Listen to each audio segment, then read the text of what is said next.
It's me.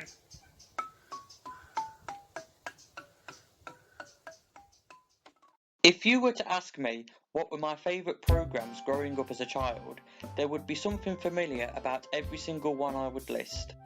They was all produced with stop motion animation.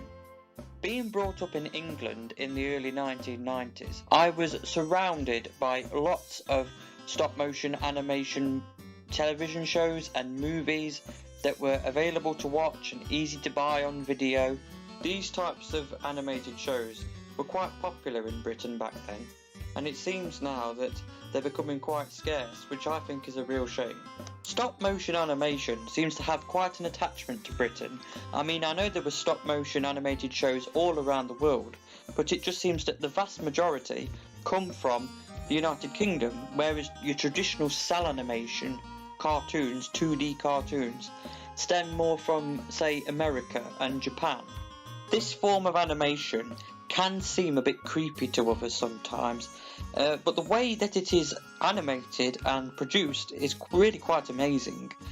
The stop motion animation is produced by using models, or puppets if you like, not string puppets, not glove puppets, but as in models that are very, very slightly moved with each. They're taken with photographs, and by taking a photograph, each photograph, the model is changed very, very, very slightly. It is a long and very time-consuming process, but it is certainly worth it for me, definitely. And it isn't just the puppets that fascinate me neither. Everything with stop motion animation is handmade, literally everything. The tiniest nooks and crannies, and the amount of detail and the amount of realism that this sometimes can cause is just so unique and breathtaking to me. But the eye for detail in these stop motion shows is just mind blowing, even in the lower budgeted stop motion shows that I grew up loving, like the original Fireman Sam. You look in Dilys Price's store and there is Cadbury's cream eggs and Kit Kats and just these real nods to life. Daz washing up powder, the same with Postman Pat, and it was just something about me knowing that everything you see was made by someone's hand. These were physically made.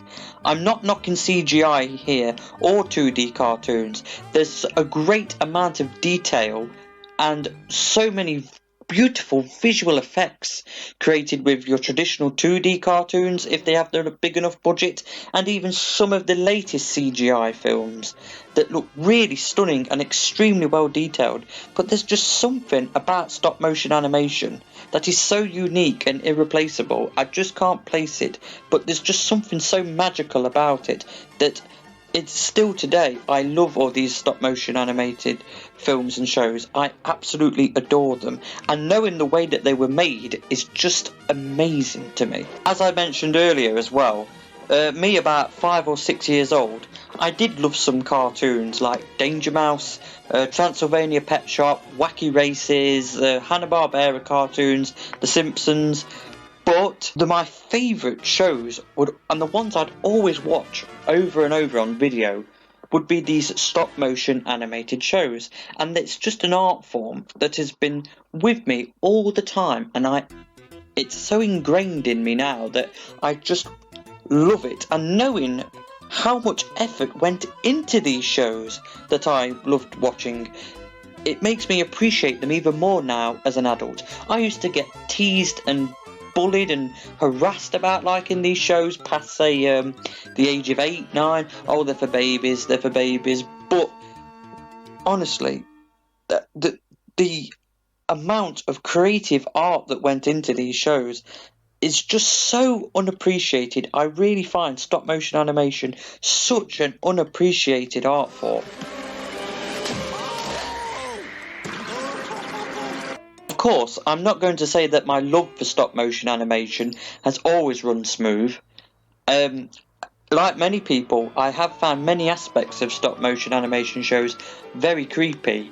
Things that come to mind is the monsters and the villains from the original Jason and the Argonauts film, although I know that was produced way back in the 1960s, and stop motion animation then, you couldn't check your animation, it would have been a lot more jerky, like the giant statue soldier man, he moves very, very unnaturally and jerky, and maybe that's why it looked so creepy. But even in The Wind in the Willows, which I adore, now this is probably the most embarrassing thing I'm going to say on the internet, but sometimes I used to find Mole quite creepy as a child. That most lovely, gentle fella that he is, and sometimes I used to find him quite creepy, especially in the original movie. And I know that some people that I used to talk to at school, some friends I used to know, people even now find The Wind in the Willows quite scary, just from the look of the characters. But I still love it. I still love the series so much, and I think when the puppets got brighter, they didn't look as creepy for some reason. But then again, this Wind in the Willows, especially the film, there were scenes in it that gave me nightmares as a child, but I still loved it. I still watched it all the time, and now I'm a massive fan of it, just as much now as I was when I was a kid. And if you see the first ever Wallace and Gromit film, Wallace and Gromit is the most loved stop motion animation franchise there is. It's the most well known. It seems people in America know about it, people in Europe, people in all over the world know what Wallace and Gromit is.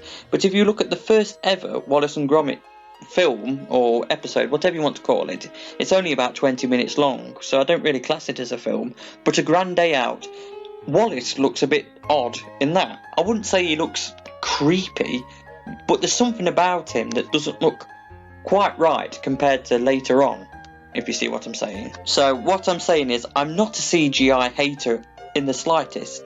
I think some of these latest Disney films, if they were good enough story, as well as the animation, the story and the animation has to match, as I think a lot of story writing in animated shows now is crap, to be honest. But yes, these high budgeted Disney CGI films do look nice. They have got lots of eye for detail in them. But there's so many of these cheap, manufactured, crap CGI shows out now that are basically reboots of your traditional stop-motion shows, and they will never compare. They look bland, they look awful, not just in animation, but in writing. But I'm not being prejudiced to CGI, because there are some good CGI shows out there. All I'm saying is, I will always adore stop-motion animation, and CGI, or even traditional cell animation, will never ever replace that. There is something so unique, so special, so artsy about stop motion animation that I'm a fan of it all my life. Well, I guess that's all I can say about the matter. I've just thought this would make an interesting video to people that want to watch stop motion animation, and I definitely recommend The Wind in the Willows to stop motion animation fans. You know what, you've seen Wallace and Gromit and all that, but yes, I hope you enjoyed the video. I'm blabbing now, and take care of yourselves, and this is Baz Banter 93 signing out. Boop boop. Don't worry, viewers, I'm not creeped out by this anymore. Oh my days!